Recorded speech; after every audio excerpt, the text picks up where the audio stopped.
கார கரைசல் எடுத்தாச்சு. சரியா? இப்போ கார கரைசல் ஃபர்ஸ்ட் இதுல மெத்தில் ஆரஞ்சு சேர்க்கலாம்.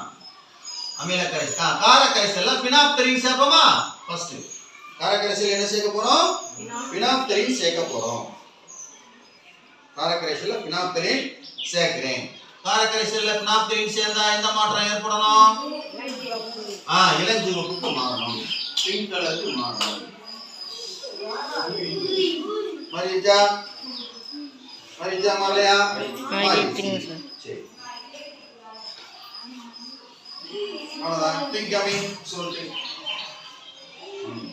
அப்ப கவனி, பினாப்தலீன் நிறங்காட்டி அமில கரைசல்ல எந்த நிறமாற்றத்தையும் கொடுக்கல, நிலையாத்தான் ஒரு மாதிரியா கொடுத்தது, இளஞ்சிவப்பு நிறத்துக்கு மாறிடுச்சு. சரி, அந்த சோதனை அப்படியே இருக்குது.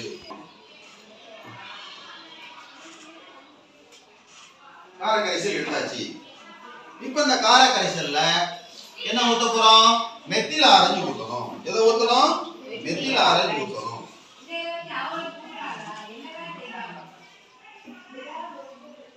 சரியா? கார கரைசலில் மெத்தில் ஆரஞ்சு சேர்க்கப்படுகிறது. ஒரு மாதிரி மஞ்சள் நிறத்துக்கு வரணும்.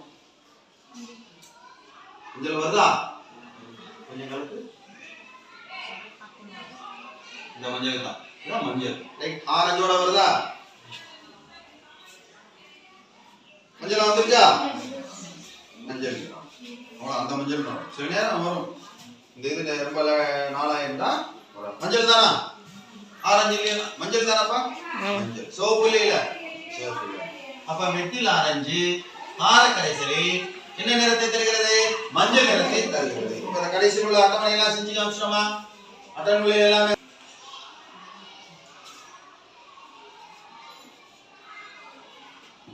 அமில கரைசல்ல கொஞ்சம் மஞ்சள் ஊற்றுவோம்.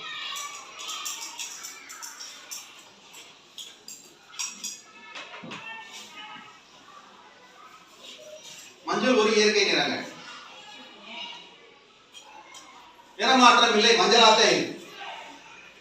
மஞ்சளாத்தான இருக்கு. அமில கரைசல்ல நிறமாற்றம் இருக்கிறது. சரியா? மஞ்சள் அமில கரைசலில் மஞ்சளாகத்தான் இருக்கும். இந்த பக்கம் 168ல மேல. சரியா? மஞ்சள் நிறம் காட்டி எந்த ஒரு அமில கரைசலில் மஞ்சள் நிறம் காட்டி எந்த ஒரு குறிப்பிட்ட அந்த மஞ்சள் டப்பா போட்டிருக்கா குறிப்பிடத்தக்க நிறமாற்றத்தையும் தராது. அது மஞ்சளாகவே இருக்கும், மஞ்சளாகவே இருக்கிறது. கரைசலில்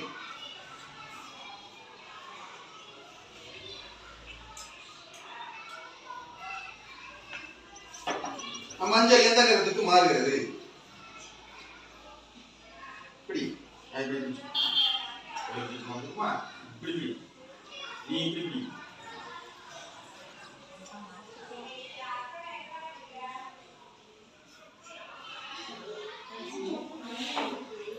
மாறிட்டா. அப்ப மஞ்சள் கார கரைசலில் செங்கல் சிவப்பு நிறத்துக்கு மாறிவிட்டது. இது நம்ம துணியில மஞ்சள் ஒட்டி இருந்துச்சுன்னா சோப்பு போட்டு இந்த கலர் தானே வரும். வெயில்ல போட்டோம்னா 2 கலர் நீங்கிரும், அமிலத்தன்மை காரத்தன்மை நீங்கிரும். சரிதானப்பா? அப்ப மஞ்சள் ஒரு இயற்கை நிறம் காட்டி ஒத்துக்கலாமா? சரி, லிட்மஸ் சோதனை எல்லாம் வந்துச்சா? சரி, கீழே ஊத்தி கழுவு.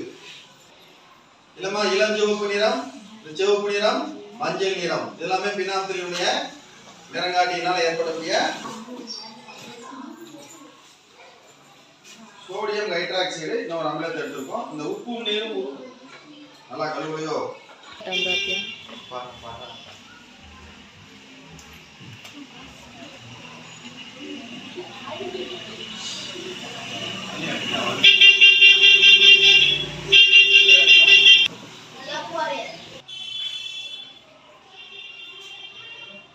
இப்போ ஒரு அமிலமும் ஒரு அமிலமும் சேரும் போது உருவாகக்கூடிய வினை நடுநிலையாக்கல் வினை. அப்ப அமிலத்தன்மை இல்லாம காரத்தன்மை நியூட்ரலைஸ் ஆகி நடுநிலையாக்கி உப்பும் நீரும் உருவாகக்கூடிய வினை. பாப்பா போனோட கொஞ்சம் ரிஸ்க் வந்துச்சு. இல்ல உப்புன்னு பிடிச்சது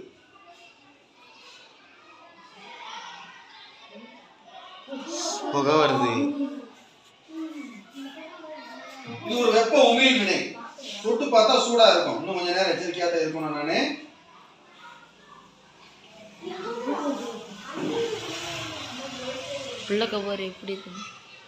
சரியா? இப்ப பாருங்க, ஒரு வீல் வடிவாகி இது இப்படியே நான் கொஞ்ச நேரம் வச்சிடுறேன். என்ன ஆகுதுன்னா அந்த அமிலமும் காரமும் வினை புரிஞ்சு குமிழ்லாம் வருதா, இப்ப நடுநிலை ஆகுது. உப்பு வந்து கீழே போய் படிஞ்சிரும். இந்த சோடியம் உப்பு வந்து கீழே படிஞ்சிரும், சோடியம் குளோரைடு உப்பு வந்து கீழே படிஞ்சிரும், மேல தண்ணி இருக்கும். புரியுதா? இந்த ஹைட்ரோகுளோரிக் அமிலமும் சோடியம் ஹைட்ராக்சைடு சேர்ந்திருக்கும், அமிலமும் காரமும் சேர்ந்து வினைவரக்கூடிய வினை வந்து இந்த நடுநிலையாக்கல் வினை. இந்த வினையில தான் உப்பும் நீரும் உருவாகும். இப்ப இங்க உருவாக்கக்கூடிய உப்பு சோடியம் குளோரைடு. இதை கொஞ்ச நேரம் அப்படியே வச்சுக்கிறேன். அந்த உப்பு வந்து பாத்தீங்கன்னா கீழே படிஞ்சிருக்கும், இப்பயே பார்த்தா தெரியும், அந்த கீழே படிஞ்சிரும், வீழ்வடிவா இருக்கும். சரிங்களா?